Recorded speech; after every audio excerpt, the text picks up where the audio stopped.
La démonstration donnée dans ce qui suit est quasiment mot à mot celle qu'on trouve sur cette revue qui date de 1968. On peut trouver le papier sur le site d'un des trois auteurs, je ne sais plus lequel. On a seulement essayé de rendre les notations un peu plus parlantes. Alors ici, il y a un contexte. On suppose qu'on est en train d'exécuter A étoile. Et on va démontrer ce lemme. Si n est un sommet ici non fermé sur un parcours optimal de D à N, on peut trouver un sommet N' ouvert sur ce parcours qui va vérifier la distance de D à N' est optimale. Voilà. Donc on veut montrer l'existence de ce sommet N' ouvert. Alors la preuve, on élimine le cas simple où D est ouvert. C'est-à-dire l'algorithme a à peine commencé à fonctionner. À ce moment-là, on peut prendre n' égale d, parce que ici on a 0 égale 0, ça marche. Ensuite, on suppose que d est fermé. Voilà, d c'est le départ, il est fermé presque au début de l'algorithme. Alors, on désigne par delta l'ensemble des sommets du parcours qui sont fermés et qui réalisent une distance minimum. Alors, d est sur delta parce que d est fermé et réalise bien sûr la distance minimum 0.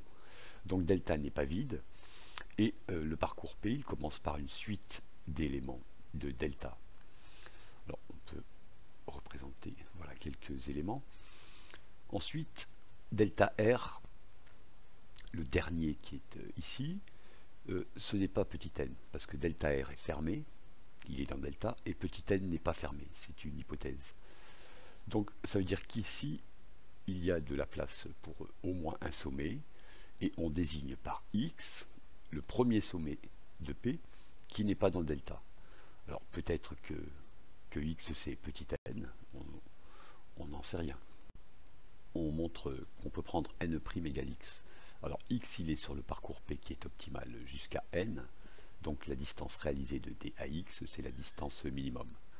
Maintenant X est un sommet de P qui vérifie cette distance minimum et X n'est pas dans delta. Donc X ne vérifie pas la deuxième condition de delta et X n'est pas fermé. Cependant, X c'est un successeur du fermé delta, R,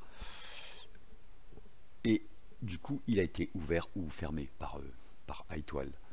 Alors X, finalement, il est ouvert puisqu'il est ouvert ou fermé et pas fermé. Et du coup, il vérifie les deux conditions, ouvert et distance minimum. Et on peut bien prendre n' égale X. On suppose qu'on est en train d'exécuter A étoile et on suppose que la distance de D à vaut 100 pour fixer les idées, avoir moins de lettres à écrire. Alors, lemme2 qu'on va prouver, tant que A étoile n'est pas fini, pour tout chemin optimal P de D à A, on peut trouver un ouvert N' sur P qui vérifie la distance, ici l'évaluation, est inférieure ou égale à 100, c'est-à-dire la distance de D à A. Voilà. Alors, la preuve ne va pas être compliquée. A étoile n'est pas fini. Donc A n'est pas fermé. Du coup, on va pouvoir appliquer le lemme 1 avec n égale A. Et à ce moment-là, on obtient sur le chemin P un sommet n' qui est ouvert et qui vérifie le minimum de la distance déjà réalisée ici. Alors, on regarde la fonction d'évaluation en ce n'. Donc c'est ce qui est ici, hein, distance réalisée plus distance estimée. La distance réalisée ici, c'est vraiment la distance puisque P est optimale. Hein. Et on sait que la distance estimée ici est inférieure ou égale à la distance optimale. Hein. C'est l'heuristique minorante. Du coup, ce nombre ici, puisque le parcours est optimal, il vaut 100. Hein. Et on a bien obtenu, on a n' qui est ouvert et qui vérifie f de n' inférieur ou égal à 100. Voilà, n' sur le parcours P. On peut ici enfin finir la preuve. Alors, par définition de A étoile, quand il se termine, c'est forcément en A. Donc, il y a deux problèmes à régler. S'il se terminait en A en donnant un chemin non optimum, et s'il ne se terminait pas, on va montrer que ces deux cas sont impossibles. Alors, pour le premier, si A étoile se termine en A en donnant un chemin non optimum, alors à l'étape précédente, A étoile étudie un certain sommet grand L et il calcule f de A, hein, qui est cette distance réalisée plus la distance estimée. Alors ça s'écrit aussi comme ceci, la distance réalisée DA, c'est réalisée en L, plus la distance LA. Alors, l'estimation ici vaut 0, bien sûr, puisqu'elle est majorée par la vraie distance qui est 0. Donc, le F de A, il vaut réalisé en L plus distance de LAA, ce qui donne la distance réalisée de DAA, qui dépasse strictement 100 puisqu'on a un chemin qui n'est pas optimum. On a réalisé un chemin trop long, plus long que 100. Du coup, F de A est plus grand que 100. Mais à ce stade-là, A' n'est pas fermé. Donc, sur un parcours optimal, d'après le lemme 2 qu'on affiche ici, on peut trouver un sommet ouvert N' qui vérifie F de N' qui est inférieur ou égal à 100. Du coup, on a F de N' inférieur ou égal à 100, strictement inférieur à F de A. Et on était parti du fait que A avait été sélectionné dans l'étude de grand L. Ici, ça ne peut pas être A qui est sélectionné. Du coup, on a une absurdité, on a une contradiction avec ceci. Fin de la preuve, il ne reste qu'à prouver que A étoile vraiment se termine, parce qu'on a déjà vu le cas 1. Alors, ici, les auteurs font cette supposition, il existe un epsilon strictement positif, tel que la distance entre deux sommets du graphe est toujours strictement plus grande que epsilon. Alors en fait, ce n'est une hypothèse supplémentaire que si le graphe est infini.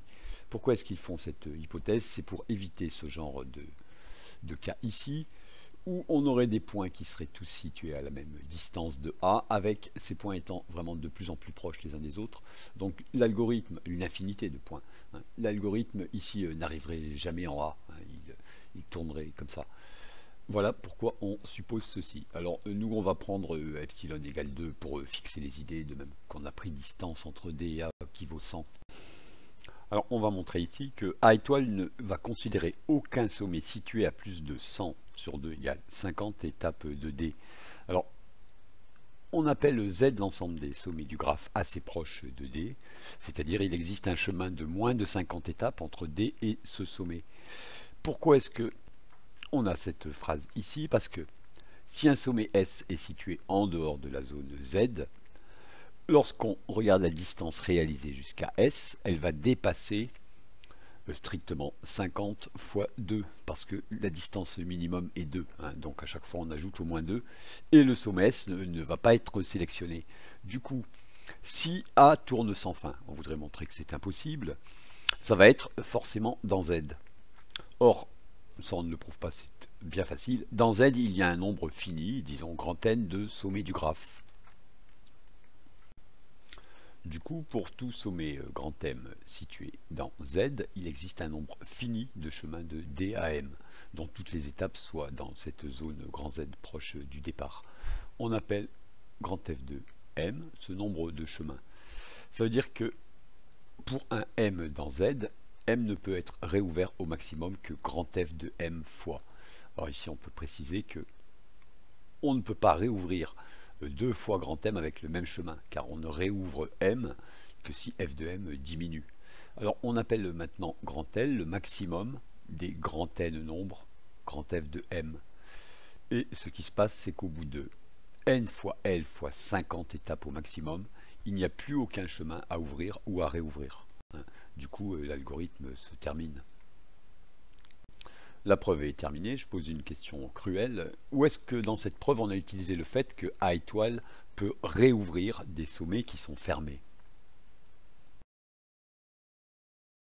Quand on n'a pas la totalité de la preuve sous les yeux, on n'a aucune chance de répondre à cette question. Alors c'était dans la preuve du lemme 1 ici. On avait défini un sommet X et on avait dit que X égale N n'était pas exclu. Mais cependant, X différent de N non plus. Et si X n'est pas N, c'est que X est avant N sur le parcours P. Et si P a été obtenu avec A étoile, c'est que X a été fermé. Or, X ici n'est pas fermé. X a été fermé, mais il a pu être réouvert.